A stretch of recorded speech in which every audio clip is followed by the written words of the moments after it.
الأسد يلتقي رئيسا عربيا في السعودية على هامش قمة جدة. وفي التفاصيل، التقى الرئيس السوري بشار الأسد الرئيس التونسي قيس سعيد في مدينة جدة بالمملكة العربية السعودية على هامش القمة 32 بدورتها.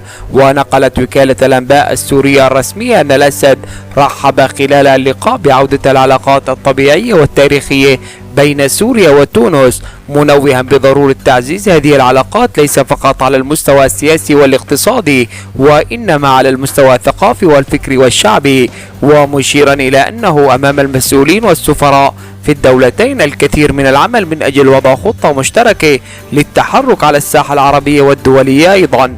وأكد الأسد في اللقاء على أن سوريا وتونس تقفان معا ضد التيار الظلامي، لأنهما تتشاركان في قضية هي قضية الفكر والوعي والانتماء، وهذا ما يتم استهدافه من قبل الخارج، معتبرا أن العرب أمة واحدة يجمعهم انتماء واحد، الأمر الذي تفتقده الشعوب الأخرى.